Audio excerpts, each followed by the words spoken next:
अस्सलाम वालेकुम दोस्तों, कैसे हैं आप। आज की इस एपिसोड में मैं एक्सप्लेन करने वाली हूँ सीजन 4 की एपिसोड 1 और 2 को। तो अगर एक्सप्लेनेशन अच्छी लगी तो वीडियो को लाइक और शेयर जरूर कीजिएगा और चैनल को जरूर सब्सक्राइब कीजिएगा। सीजन 4 की शुरुआत बिल्कुल उसी सीन से होती है जहाँ पर लिंग डोंग की मुलाकात एक छोटी सी लड़की से होती है और वो उसे अपने साथ लेकर एक ऐसी जगह पर गई थी जहाँ पर बहुत सारे क्रिएशन मास्टर थे और उसके बाद वो लिंग डोंग को बताती है कि उसे अब कौन सा क्रिएशन मार्शल सीखना चाहिए। इसके बाद हम लोग देखते हैं कि चारों ग्रेट फैमिलीज के जीनियस वहाँ पर प्रैक्टिस कर रहे होते हैं और वहाँ पर काफी सारे लोग भी मौजूद होते हैं जो कि आपस में मशवरा कर रहे होते हैं कि आखिर इनमें सबसे पहले कौन कामयाब होकर क्रिएशन मास्टर को हासिल कर पाएगा। उनमें मौजूद एक आदमी कहता है कि मुझे तो लगता है कि लिंग टियान के पास सबसे बड़ा चांस है क्योंकि वो इन सब में सबसे ज्यादा पावरफुल है। तभी अंकल लोग कायल से कहते हैं कि तुम्हें इसके बारे में परेशान होने की जरूरत नहीं है क्योंकि वैसे भी लिंग टियान लिन कोल फैमिली का जीनियस है, इसीलिए उसे क्रिएशन मार्शल हासिल करने में किसी किस्म की कोई परेशानी नहीं होगी। तब उसकी बात सुनकर कायलिन कहती है मैं तुम्हारी बातें समझ गई, लेकिन दूसरी तरफ हम लोग देखते हैं कि कायलिन को लिंग डोंग की भी बहुत ज्यादा टेंशन होती है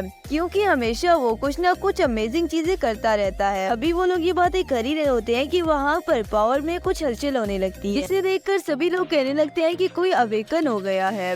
जिसके बाद हम लोग देखते हैं कि मिस्किया ने लेवल 9 वाले मार्शल को हासिल किया था जबकि वांग ने भी लेवल 9 वाले मार्शल को हासिल किया था। इसके बाद हम लोग देखते हैं कि वो सभी एक एक करके वहाँ से नीचे आने लगते हैं जबकि अंकल टांग वांग से कहता है कि तुम अगले चांस में मजीद बेहतर जरूर करना, जिसे सुनकर वो कहता है कि अंकल आप बिल्कुल भी फिक्र मत करें क्योंकि अगली बार में मैं की क्रिएशन मार्शल को जरूर हासिल करूंगा। तब इसके बारे में सुनकर बाकी लोग भी बात करने लगते हैं कि इन लोगों ने भी की क्रिएशन मास्टर सोल को हासिल नहीं किया, सिर्फ लिंग डोंग और लिंग टियान ही वहाँ पर बचे हुए हैं। तभी हम लोग देखते हैं कि अचानक से लिंग टियांग का फायर बर्ड एक्टिवेट हो जाता है। तभी वहाँ पर मौजूद लोगों में सनसनी फैल जाती है कि यहाँ पर आखिर क्या हुआ है। तभी सबको मालूम पड़ता है कि लिंग टियान ने की क्रिएशन को हासिल कर लिया है। तभी वो सब लोग बातें करने लगते हैं कि लिंग टियान तो सच में लिंग कोर फैमिली का जीनियस है। वहीं दूसरी तरफ हम लोग देखते हैं कि मास्टर लू भी लिंग टियांग से काफी ज्यादा खुश हो गया था और वो लिंग टियांग से कहता है कि तुम तो सच में एक्स्ट्रा ऑर्डिनरी हो। और तभी इसी बीच हम लोग देखते हैं लिंग डोंग के अंदर से भी कोई पावर बाहर आने लगती है, जिसे देखकर सभी लोग कहते हैं कि दरअसल ये तो की क्रिएशन रिल्म है, उसने यहाँ पर अपना लेवल अप कैसे कर लिया है। जिसे देखकर कायलिन भी कहने लगती है लिंग डोंग ने दरअसल की क्रिएशन रियल में एंटर कर गया है। और इसके बाद हम लोग देखते हैं कि लिंग डोंग को जब से इस बारे में पता चलता है तो वो भी पूरी तरह से हैरान हो जाता है और तभी ये देखकर वो लड़की कहने लगती है कि तुमने तो बहुत जल्दी अपना लेवल अप कर लिया है, इसीलिए मैं चाहती हूँ कि अब तुम हमारे सेट के मार्शल इनहेरिटेंस को एक्सेप्ट कर लो। तभी इसे देखकर डी हाउ भी कहता है कि लिंग डोंग तुम अभी तक इतने ज्यादा शांत कैसे हो। और लिंग डोंग भी ये सुनकर इस बात के लिए रेडी हो जाता है और यहाँ की एनर्जी को अपने अंदर अब्सॉर्ब करना शुरू कर देता है, लेकिन इसकी वजह से हम लोग देखते हैं कि यहाँ के बाकी लोग अब पूरी तरह से हैरान हो जाते हैं और वो कहने लगते हैं कि आखिर यहाँ पर होने क्या वाला है। और इसी दरमियान हम लोग देखते हैं कि वहाँ पर एक जायंट पाम भी प्रकट हो जाता है और इसे देखकर वहाँ पर मौजूद सारे लोग हैरान हो जाते हैं।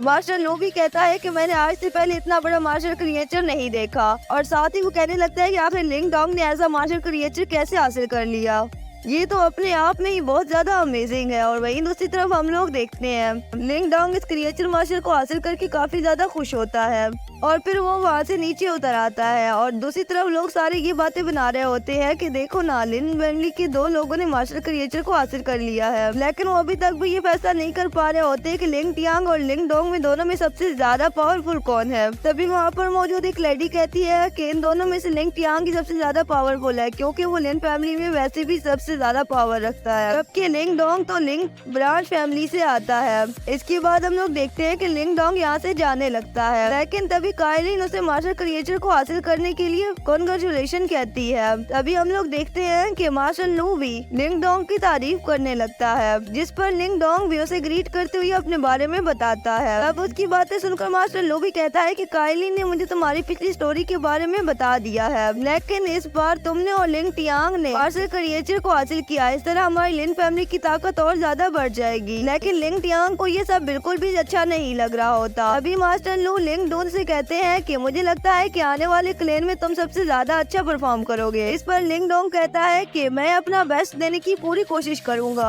और साथ में ही वो कहता है कि लिंग टियांग ने भी मार्शल क्रिएचर को हासिल कर लिया है, लेकिन मुझे लगता है कि ये इतना ज्यादा सिंपल नहीं है। तभी मास्टर लुक सबसे कहते हैं चारों ग्रेट कोर फैमिली डाउन हान इंस्क्रिप्शन में एंटर हुए थे, लेकिन ये सब सिर्फ क्रिएचर मार्शल के लिए नहीं था। ये सुनकर वहाँ पर मौजूद लोग हैरान होते ही कहते हैं कि क्या चारों ग्रेट कोर फैमिलीज का कोई और भी पर्पस है।